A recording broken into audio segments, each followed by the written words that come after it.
മറ്റു രാജ്യങ്ങളിലുമായിട്ടുള്ള സാമ്പത്തിക ഇടപെടൽ നിർത്തുകയില്ല എന്നൊക്കെയുള്ള ഒരു അണ്ടർസ്റ്റാൻഡിങ് ഉണ്ടെങ്കിലേ യുദ്ധം അവസാനിക്കാൻ പറ്റുകയുള്ളൂ. പക്ഷേ അതിനുള്ള സമയമായിട്ടില്ല. ഓയിൽ ഇമ്പോർട്ട് ചെയ്യാൻ നമുക്ക് അനുമതി നൽകി എന്ന് പറയുന്നതിനകത്ത് യാതൊരു അർത്ഥവുമില്ല. നമ്മൾ അവരുടെ അനുമതി ഒരിക്കലും ആവശ്യപ്പെട്ടിരുന്നില്ല. നമ്മളത് തുടരുകയാണ്. ഒരു കാലത്ത് പോലും ഒരു സമയത്ത് പോലും നമ്മൾ മോസ്കോയിൽ നിന്നുള്ള എണ്ണ വാങ്ങൽ നിർത്തിയിട്ടില്ല എന്നാണ് രണ്ട് കൂട്ടരും പറയുന്നത്. നമുക്ക് ഈ മൂന്ന് രാജ്യങ്ങളോടും, ഇറാനോടും ഇസ്രായേലിനോടും അമേരിക്കയോടും നല്ല സുഹൃത്ത് ബന്ധമുള്ളതുകൊണ്ട് അവരോട് നമ്മൾ പ്രസ് ചെയ്യേണ്ടത് ഈ ഗൾഫ് ഇഷ്യൂ ആണ്. ഇപ്പോൾ ആ രണ്ടുപേരും ഇനിഷ്യേറ്റീവ് എടുക്കില്ല. കാരണം അമേരിക്കയുടെ സപ്പോർട്ടുണ്ടെന്ന് ഇസ്രായേലും അതുപോലെ ഇറാൻ്റെ സപ്പോർട്ട് വാങ്ങി മുന്നോട്ട് പോകാമെന്ന് ഗൾഫ് രാജ്യങ്ങളും വിശ്വസിക്കുകയായിരിക്കണം. അപ്പോൾ ആ സ്ഥിതി മാറണമെങ്കിൽ യുദ്ധം കുറച്ചും കൂടെ മുന്നോട്ട് പോയാലേ കഴിയുകയുള്ളൂ എന്ന് തോന്നുന്നു. നയതന്ത്ര വിദഗ്ധൻ ടി പി ശ്രീനിവാസൻ സാർ തന്നെയാണ് ഒപ്പമുള്ളത്. സാർ, നമ്മൾ കഴിഞ്ഞ 2 എപ്പിസോഡുകൾ ഇറാൻ യുദ്ധം തന്നെയാണ് ചർച്ച ചെയ്തത്. യുദ്ധം തുടരാനാണ് നിലവിലെ കാര്യങ്ങൾ നോക്കുമ്പോൾ സാധ്യത എന്ന് സാർ സൂചിപ്പിച്ചിരുന്നു. ഗൾഫ് രാജ്യങ്ങൾ മാറി ചിന്തിച്ചു തുടങ്ങിയോ എന്നീ കാര്യങ്ങളെക്കുറിച്ചൊക്കെ സാർ കൃത്യമായിട്ട് അഭിപ്രായം പറഞ്ഞിരുന്നു. ഇപ്പോൾ യുദ്ധം അവസാനിക്കുന്ന ലക്ഷണമില്ല എന്ന് സാർ പറഞ്ഞു വെക്കുമ്പോൾ തന്നെ യുദ്ധം ഇപ്പോൾ 2 ആഴ്ച പിന്നിടാൻ പോകുന്നു. പരമോന്നത നേതാവിനെ ഉൾപ്പെടെ ഇറാന് നഷ്ടമായിട്ടുണ്ട്. വലിയ നഷ്ടങ്ങളാണ് ഇറാന് സംഭവിച്ചിരിക്കുന്നതും. എന്നിട്ടും ഇറാന് ഒരു കുലുക്കവും സംഭവിച്ചിട്ടില്ല. അത്ര പെട്ടെന്ന് മുട്ടുമടക്കുന്ന രാജ്യമല്ല ഇറാൻ എന്ന ചരിത്രം ഒരിക്കൽ കൂടി ലോകത്തിന് മുന്നിൽ തെളിഞ്ഞു.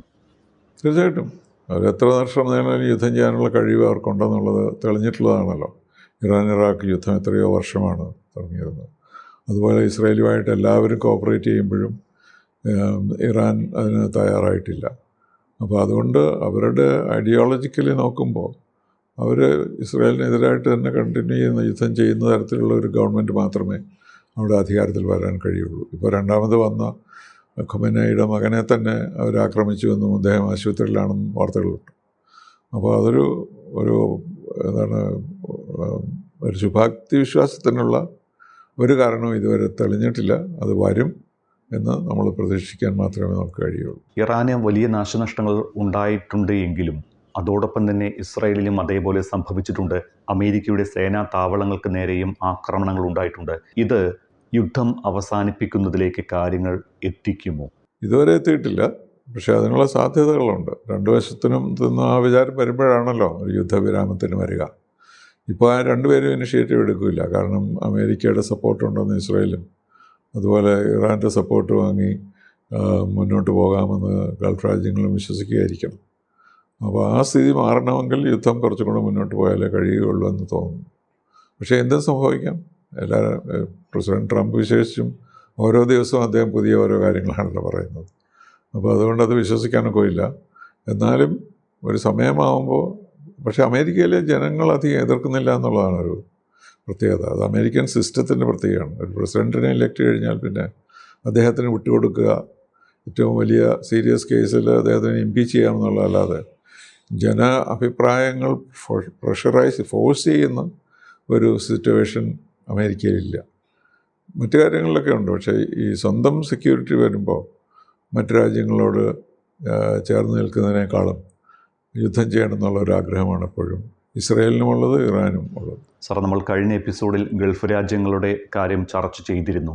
ഗൾഫ് രാജ്യങ്ങൾക്കാണ് വലിയ വില കൊടുക്കേണ്ടി വന്നത് ഈ യുദ്ധത്തിൽ.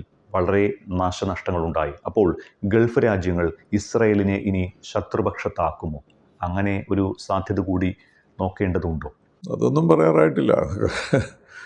ഈ യുദ്ധം കഴിഞ്ഞതിന് ശേഷം എങ്ങനെ ഉണ്ടാകും എന്നുള്ളതനുസരിച്ചേ ഉള്ളൂ. ഇപ്പോഴത്തെ എനിക്ക് തോന്നുന്നു പഴയ സിസ്റ്റത്തിലേക്ക് തന്നെ പോകാനായിരിക്കും എല്ലാവരും ആഗ്രഹിക്കുന്നത് എന്നാണ്. എന്തായാലും യുദ്ധം തുടരാനാണ് സാധ്യത എന്നാണ് സാറ് സൂചിപ്പിച്ചിരിക്കുന്നത്. ഒരുപക്ഷെ യുദ്ധം അവസാനിക്കുകയാണെങ്കിൽ, അല്ലെങ്കിൽ യുദ്ധം ഇങ്ങനെ നീണ്ടു പോവുകയാണെങ്കിൽ ലോകക്രമത്തിൽ എന്തു മാറ്റമാണ് ഈ യുദ്ധം വരുത്താൻ പോകുന്നത്? അല്ല, ലോകക്രമത്തിലുണ്ടാകാൻ പോകുന്നതെന്ന് പറഞ്ഞാൽ അലയൻസസ് എല്ലാം തകർന്നു പോയിട്ടില്ലേ. ഇപ്പോൾ ആരുടെയും കൂടെ നേറ്റോ തകർന്നു പോയിരിക്കുന്നു. അമേരിക്കയുടെ ബന്ധം മറ്റു രാജ്യങ്ങളുമായിട്ട് മെച്ചപ്പെടുന്നില്ല. അപ്പോൾ അങ്ങനെ നോക്കുമ്പോൾ ഇപ്പോൾ എന്താണ് പുതിയ ലോക ക്രമത്തിൻ്റെ രൂപം എന്നിപ്പോഴും മനസ്സിലാകുന്നില്ല. അമേരിക്ക ഡോമിനേറ്റ് ചെയ്യാൻ കഴിയുമെങ്കിൽ ഓക്കെ, ചൈന ഡോമിനേറ്റ് ചെയ്യുമെങ്കിൽ അവർക്കതുണ്ടാകും. പക്ഷേ അതൊന്നും ഇപ്പോൾ നടന്നുകൊണ്ടിരിക്കുന്നില്ല. അപ്പോൾ അതുകൊണ്ട് ഒരു മാർഗം മാറണം, ലോകക്രമം മാറണമെന്ന് എല്ലാവർക്കും ആഗ്രഹമുണ്ടെങ്കിലും അത് ഏത് ഡയറക്ഷനിലാണ്, അത് പ്രസിഡന്റ് ട്രംപ് ചെയ്യുന്ന ഡയറക്ഷനിലാണോ പോകേണ്ടതെന്നുള്ളതിന് ആർക്കും ഒരു തീർച്ചയുമില്ല. അതൊരു പ്രെഡിക്റ്റബിൾ റാഷണൽ പ്രസിഡൻ്റ് ആയിരുന്നുവെങ്കിൽ അതായിരുന്നു മാർഗം. പക്ഷേ അത് സാധ്യമല്ലാത്തതുകൊണ്ട് അദ്ദേഹത്തിൻ്റെ വാക്ക് വിശ്വസിച്ചുകൊണ്ട് ആരും വലിയ പുതിയ മാറ്റങ്ങളിലേക്ക് നീങ്ങാൻ സാധ്യതയില്ല. ഇവിടെ ഇറാനിൽ ഭരണമാറ്റമോ ഇറാൻ്റെ ആണവ പദ്ധതി ഇല്ലാതാക്കാനോ ട്രംപിന് കഴിഞ്ഞിട്ടില്ല. യുദ്ധം നിർത്തിയാൽ, ഒരുപക്ഷെ യുദ്ധം നിർത്തിയാൽ ഇനിയും ആണവ പദ്ധതിയുമായി ഇറാൻ മുന്നോട്ട് പോകില്ലേ? അതിനുള്ള സാധ്യതയില്ലേ? അതെ, തീർച്ചയായിട്ടും. അപ്പോൾ അത് ആകാതിരിക്കാൻ വേണ്ടിയുള്ള ശ്രമങ്ങളായിരിക്കും ഈ നെഗോസിയേഷൻ സ്റ്റേജിലുണ്ടാകുക. അതിനുള്ള അഷുറൻസ് ഇറാൻ വീണ്ടും പോവുകയില്ല, അല്ലെങ്കിൽ മറ്റു രാജ്യങ്ങളുമായിട്ടുള്ള സാമ്പത്തിക ഇടപെടൽ നിർത്തുകയില്ല എന്നൊക്കെയുള്ള ഒരു അണ്ടർസ്റ്റാൻഡിങ് ഉണ്ടെങ്കിലേ യുദ്ധം അവസാനിക്കാൻ പറ്റുകയുള്ളൂ. പക്ഷേ അതിനുള്ള സമയമായിട്ടില്ല. സാർ, ഇവിടെ ഈ ഇന്ത്യയുടെ ഒരു കാര്യമെടുക്കുമ്പോൾ ഇന്ത്യ ഇറാനോടുള്ള സമീപനത്തിൽ ചെറിയ മാറ്റം വരുത്തിയിട്ടുണ്ടോ? അങ്ങനെ സംശയിക്കേണ്ടതുണ്ടോ? കാരണം ഖമനയുടെ വധത്തെ ആദ്യഘട്ടത്തിൽ അപലപിച്ചതുപോലുമില്ല ഇന്ത്യ. അപ്പോൾ യുദ്ധാനന്തരം ഇന്ത്യ ഇറാൻ ബന്ധത്തിൽ വിള്ളൽ വീഴുമോ? അതിനുള്ള സാധ്യതയുണ്ടോ? ഇല്ല, ഇന്ത്യ ഇറാൻ ബന്ധങ്ങൾ വളരെ ദൃഢമാണ്. കാരണം ഷിയ മുസ്ലിംസിന് ധാരാളം ഇൻഫ്ലുവൻസ് ഇന്ത്യയിലുണ്ട്. ഞാൻ അറ്റോമിക് എനർജിയിൽ വർക്ക് ചെയ്യുമ്പോഴൊക്കെ ഏതെങ്കിലും തരത്തിൽ ഇറാനുമായിട്ട് നമുക്ക് അഭിപ്രായ വ്യത്യാസം ഉണ്ടായാൽ ഉടൻ തന്നെ ഇന്ത്യൻ ഗവൺമെൻറ്റിൻ്റെ ഉന്നത തലങ്ങളിൽ നിന്ന് എനിക്ക് മെസ്സേജ് കിട്ടുമായിരുന്നു.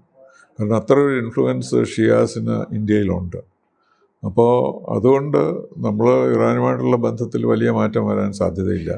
എങ്ങനെയെങ്കിലും അവരെ ഇതിൽ നിന്ന് രക്ഷിച്ചു വിടുക, എന്നിട്ട് നമുക്ക് ഓയിൽ സപ്ലൈ ആയാലും മറ്റു കാര്യങ്ങളിലെല്ലാം അവരോട് സഹകരിക്കാനാണ് നാം ശ്രമിക്കുക. ഇറാനുമായി അങ്ങനെ പ്രശ്നമുണ്ടാവില്ല എന്ന് പറയുമ്പോൾ റഷ്യയുടെ കാര്യം എടുക്കുകയാണെങ്കിൽ റഷ്യയിൽ നിന്ന് എണ്ണ വാങ്ങാനുള്ള അനുമതി നൽകിയതുൾപ്പെടെ കഴിഞ്ഞ കുറച്ച് മാസങ്ങളിലെ സംഭവങ്ങൾ നോക്കിയാൽ അമേരിക്കയ്ക്ക് മുന്നിൽ കേന്ദ്ര സർക്കാർ മുട്ടുകുത്തിയിരിക്കുകയാണ് എന്നാണ് പ്രതിപക്ഷത്തിൻ്റെ ആരോപണം. ശരിക്കും ട്രംപിന് മുന്നിൽ കീഴടങ്ങിയോ ഇന്ത്യ പല കാര്യങ്ങളിലും? അങ്ങനെ സംശയിക്കേണ്ടതുണ്ടോ, അതോ അതൊരു ആരോപണം മാത്രമാണോ? കീഴടങ്ങിയെന്ന് ഞാൻ പറയില്ല, പക്ഷേ അഡ്ജസ്റ്റ്മെൻറ്റ്സ് ചെയ്യുന്നുണ്ട്. കാരണം ഇല്ലെങ്കിൽ നമുക്ക് മുന്നോട്ട് പോകാൻ സാധ്യമല്ലല്ലോ. ഇപ്പോൾ ട്രേഡ് അഗ്രിമെൻറ്റിൽ നമ്മൾ ഏകദേശം സമ്മതിച്ചിരിക്കുകയല്ലേ. അപ്പോൾ ട്രേഡ് അഗ്രിമെൻറ്റിൽ ചേർക്കുകയില്ല, അഗ്രികൾച്ചറൽ പ്രോഡക്ട്സ് ചേർക്കുകയില്ലെന്നും അങ്ങനെ കുറേ നിർദ്ദേശങ്ങൾ നേരത്തെ വെച്ചിരുന്നതിൽ കൺസെഷൻ കൊടുത്തിട്ടുണ്ട്. പക്ഷേ ഈ ഓയിൽ ഇമ്പോർട്ട് ചെയ്യാൻ നമുക്ക് അനുമതി നൽകി എന്ന് പറയുന്നതിനകത്ത് യാതൊരു അർത്ഥവുമില്ല. നമ്മൾ അവരുടെ അനുമതി ഒരിക്കലും ആവശ്യപ്പെട്ടിരുന്നില്ല, നമ്മളത് തുടരുകയാണ്. ഒരു കാലത്ത് പോലും ഒരു സമയത്ത് പോലും നമ്മൾ മോസ്കോയിൽ നിന്നുള്ള എണ്ണ വാങ്ങൽ നിർത്തിയിട്ടില്ല എന്നാണ് രണ്ട് കൂട്ടരും പറയുന്നത്. അപ്പോൾ അതുകൊണ്ട് ആ കാര്യത്തിൽ വ്യത്യാസമുണ്ടാകാൻ പോകുന്നില്ല. ഇറാനുമായിട്ടുള്ള ബന്ധം നമ്മൾ തുടരുകയും ചെയ്യും. പക്ഷേ നമ്മൾ അവർക്ക് കൊടുക്കുന്ന ഉപദേശം അമേരിക്കയുമായിട്ട് റിക്കൺസൈൽ ചെയ്യുക എന്നുള്ളത് തന്നെയായിരിക്കും. സാർ, ഇവിടെ ഇസ്രായേലിന് വേണ്ടിയാണ് അമേരിക്ക യുദ്ധം ചെയ്തത്. അതിന് തിരിച്ചടി കിട്ടിയത് GCC രാജ്യങ്ങൾക്കുമാണ്. അപ്പോൾ സ്വാഭാവികമായും ഉയരുന്ന ചോദ്യം, അബ്രഹാം അക്കോർഡിന് ഇനി സാധ്യത ഉണ്ടാകുമോ എന്നാണ്. അത് നിലനിൽക്കുമോ? ഇല്ല, അബ്രഹാം അക്കോർഡൊന്നും ഇനി ആരും സമ്മതിക്കാൻ തോന്നുന്നില്ല. സൗദി അറേബ്യ ഒപ്പിട്ടില്ലല്ലോ. അപ്പോൾ അതുകൊണ്ട് സൗദി അറേബ്യ ഒപ്പിടും എന്നുള്ള സമയമായപ്പോഴാണ് ഹമാസ് ഇസ്രായേലിനെ ആക്രമിച്ചത്. അപ്പോൾ അതും കൂടെ എല്ലാവരും ചേർന്ന് കഴിഞ്ഞാൽ പിന്നെ ഇസ്രായേലിനെ ആക്രമിക്കാൻ ഉള്ള ഇസ്രായേലിൻ്റെ സുരക്ഷിതത്വം വർദ്ധിക്കുകയുള്ളൂ. അപ്പോൾ ആ ശ്രമം തുറന്നുകൊണ്ടേയിരിക്കും. പക്ഷേ ഇന്നത്തെ സ്ഥിതിയിൽ സൗദി അറേബ്യയോ മറ്റു രാജ്യങ്ങളോ ഒന്നും ഇസ്രായേലിനോട് അടുത്ത് അഗ്രിമെൻറ്റ് സമ്മതിക്കുമെന്ന് തോന്നുന്നില്ല. അപ്പോൾ ഈ യുദ്ധം ക്ലിയർ ചെയ്തെങ്കിൽ മാത്രമേ അവിടെ നമുക്ക് എന്തെങ്കിലും പ്രതീക്ഷിക്കാനുള്ളൂ. ഒരു കാര്യം കൂടി, ഈ ഗൾഫ് രാജ്യങ്ങൾക്ക് ഇനി സൈനിക ശക്തി ശക്തമാക്കേണ്ട ഒരു അവസ്ഥയുണ്ടോ നിലവിൽ? അത് അവർക്ക് അമേരിക്കൻസ് ആയിരുന്നല്ലോ അവർക്ക് ഒരു ഗ്യാരണ്ടി കൊടുത്തിരുന്നത്. പിന്നെ ഇന്ത്യയുമായിട്ടും ഡിഫൻസ് കോപ്പറേഷനുള്ള രാജ്യങ്ങളുണ്ട്, ഒമാൻ ഫോർ എക്സാമ്പിൾ. അതുപോലെ നമുക്കും അതിനകത്ത് ഒരു ഇൻവോൾവ്മെൻ്റ് ഉണ്ട്. ആക്റ്റീവായിട്ടല്ലെങ്കിലും ട്രെയിനിങ് പ്രോഗ്രാമും അതുപോലെയുള്ള കോപ്പറേഷനൊക്കെ നമ്മൾ ഈ രാജ്യങ്ങളുമായിട്ടുണ്ട്. അപ്പോൾ ആ താല്പര്യമുള്ള രാജ്യങ്ങളിലൊന്നും ചേരുക. ഈ നമുക്ക് ഈ മൂന്ന് രാജ്യങ്ങളോടും, ഇറാനോടും ഇസ്രായേലിനോടും അമേരിക്കയോടും നല്ല സുഹൃത്ത് ബന്ധമുള്ളതുകൊണ്ട് അവരോട് നമ്മൾ പ്രസ് ചെയ്യേണ്ടത് ഈ ഗൾഫ് ഇഷ്യൂ ആണ്. ഇവർ തമ്മിൽ തല്ലുന്നതിനേക്കാളും ഇന്ത്യക്ക് നഷ്ടം വരുന്ന അല്ലെങ്കിൽ അമേരിക്കയ്ക്ക് നഷ്ടം വരുന്ന തരത്തിലുള്ള പ്രവർത്തനങ്ങൾ ഉണ്ടാകരുത് എന്നുള്ളത് ഇപ്പോഴും നമുക്ക് പറയാൻ കഴിയുന്നതേ ഉള്ളൂ. അത് നമ്മുടെ പ്രധാനമന്ത്രി പറയുന്നുണ്ടോ എന്നാണ് നമുക്ക് മനസ്സിലാക്കുന്നത്. പക്ഷേ മറ്റൊരു രണ്ടുപേരുടെയും പ്രയോറിറ്റീസ് വ്യത്യസ്തമായതുകൊണ്ട് മുന്നോട്ട് പോകുന്നില്ല എന്നുള്ളതേ ഉള്ളൂ. അവർക്ക് കൂടുതൽ പ്രഷറാകുമ്പോൾ നാച്ചുറലി പുതിയ കാര്യങ്ങൾ ചർച്ച ചെയ്യപ്പെടും.